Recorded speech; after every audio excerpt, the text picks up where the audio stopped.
वो वाकई चौंका देने वाली बात थी। दरअसल उन्होंने कहा कि देवी दुर्गा और शिव स्वरूप ब्रह्मा के योग से ब्रह्मा, विष्णु और महेश का जन्म हुआ था।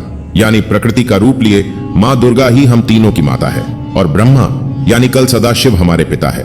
इसके साथ ही श्रीमद् देवी महापुराण में भी भगवान विष्णु और भगवान ब्रह्मा के बीच हुए झगड़ा की एक कहानी मिलती है, जिसके अनुसार एक बार श्री ब्रह्मा जी और विष्णु जी में झगड़ा हुआ और दोनों में बहस छिड़ी हुई थी।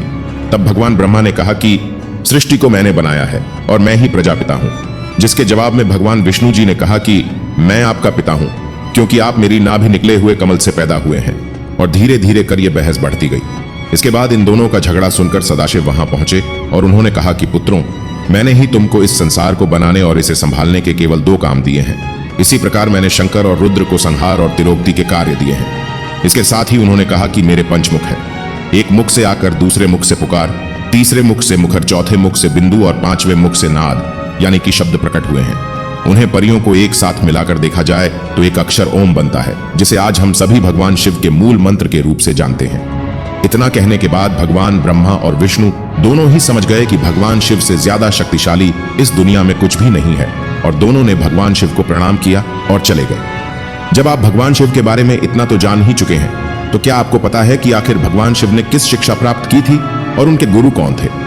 हम जानते हैं, शायद ही इसका जवाब आप में से किसी को पता होगा, पर जिन्हें नहीं पता उन्हें बता दें कि भगवान शिव स्वयं इस संसार के गुरु माने जाते हैं, जिन्होंने संसार में गुरु शिष्य की परंपरा की शुरुआत की थी।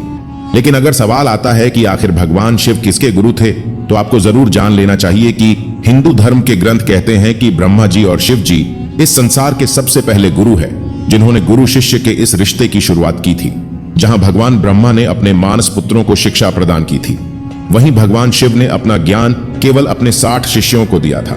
यानी भगवान शिव साक्ष्य के गुरु थे और वे जिन शिष्यों के गुरु थे उन्हें आज के समय में सप्त ऋषियों का दर्ज दिया गया है। तो यह था भगवान शिव के जन्म से जुड़े हुए कुछ फैक्ट्स, जो आपको कैसे लगे हमें कमेंट करके जरूर बताइए।